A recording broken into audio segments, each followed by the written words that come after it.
దేవుని నామమునకు స్తోత్రములని నాటి ధ్యానాంశము, మీ ఆభరణములను మీ మీద నుండి తీసివేయడి అని చెప్పుమనెను. నిర్గమకాండం 33 అధ్యాయము 5వ వచనము.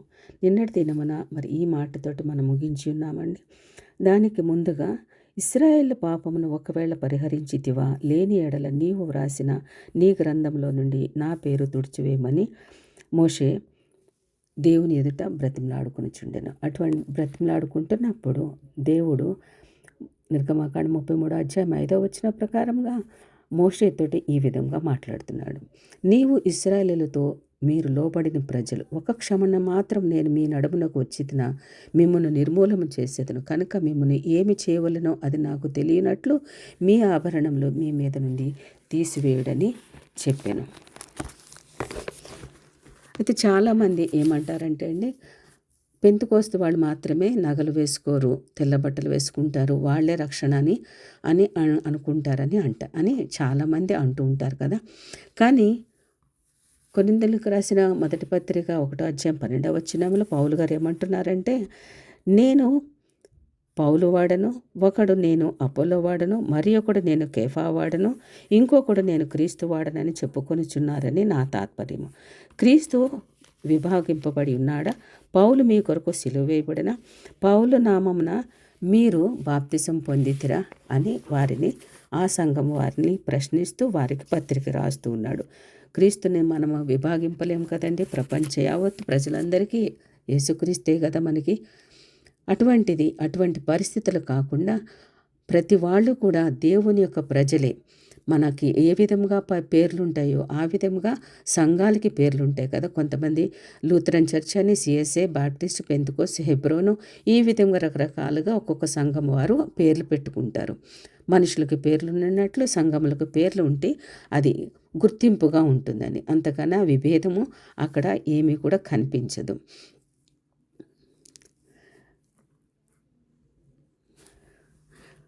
ఆదికాండము 32వ అధ్యాయము 22వ వచనం నుంచి 24వ వచనంలో, ఆ రాత్రి యాకోబు లేచి తన 2 భార్యలను, తన 2 దాసీలను, తన 11 మంది పిల్లలను తీసుకొని యబ్బోకు రేవు దాటిపోయాను. యాకోబు వారిని తీసుకొని ఆ ఏరు దాటించి తనకు కలిగినదంతయు పంపివేశాను. యాకోబు ఒక్కడు మిగిలిపోయాను. ఒక నరుడు తెల్లవారు వరకు అతనితో పెనుగులాడెను. దేవుడు యాకోబుని ఎంతగానో గర్భంలో ఉండినప్పుడే ఆశీర్వదించాడు కదండి. అది మర్చిపోయి ఈ లోకంలో తిరుగుతూ ఉన్నాడు.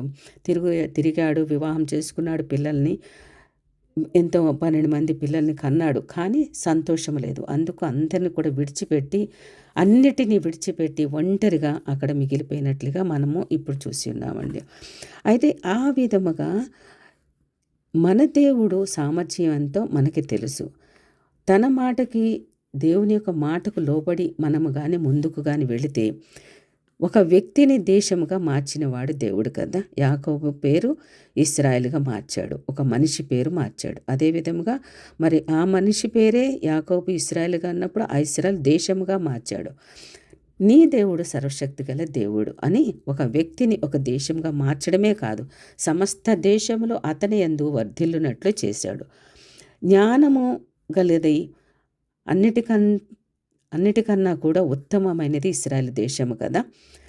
మరి అక్కడ దేశంలో నల్లరేగడి భూమి కనిపిస్తుందా అంటే కనిపించదు. సస్యశ్యామలం ఉంటుందా అంటే ఎక్కడ కూడా ఒక ప్రవహించే సెలయేరు కూడా ఉండదట. మరి అటువంటి చోట శుద్ధ నేల, కొండలు, గుట్టలు, చవిటి పర్ర, కానీ మరి పంట అయితే ఎంతో ముమ్మరంగా పంట పండుతుంది. ఒక వంకాయే పొట్లకాయ అంతా పెరుగుతుందంట.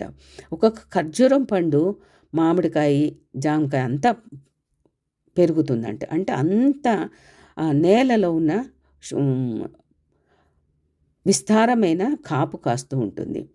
మరి మీ దేశంలో అంతా బాగానే ఉంది, చమత్కారం ఎక్కువగా అని మేము ఇశ్రాయేల్ దేశంకి వెళ్ళినప్పుడు అడిగినప్పుడు ఆ గైడు చెప్తూ ఉన్నాడు అనమాట. ఏమనంటే, వంకాయలే కాదండి, ఏ పంటన్నా కానీ దానికి 5 రెట్లు 6 రెట్లు ఇక్కడ పండుతుంది. అంతగా దేవుడు ఆశీర్వదించాడు. ఆ నేలలో మరి నీళ్లు లేకపోయినా, అది సెలయేర్లు లేకపోయినా కనీసము భూమి నల్లరేగడి ఆ అయినప్పటికీ కూడా ఎంతో పంటలు పండిస్తూ ఉంటాడు దేవుడని వారే సాక్ష్యము చెప్తున్నారు. ఇంతటి దేవుడు ఇశ్రాయేలుని, యాకోబు మరి అంతా కూడా మరి దేవుని యొక్క వాగ్దానం మరిచి తిరుగుతున్నప్పుడు, మొత్తం వదిలిపెట్టి వచ్చినప్పుడు దేవుడు ఎంతగానో ఆశీర్వదించాడు కదా. అదేవిధంగా ఇప్పుడు కూడా నిర్గమకాండం 33:5 కూడా మీ యొక్క నగలను తీసివేయండి అన్నాడు. ఆ యొక్క నగలన్నీ తీసివేసి ఎందుకు దేవుడికి కావాలా అండి? దేవునికి నగలు అక్కర్లేదు కదా. కావాల్సిందంతా మనుషుల యొక్క హృదయము కావాలి.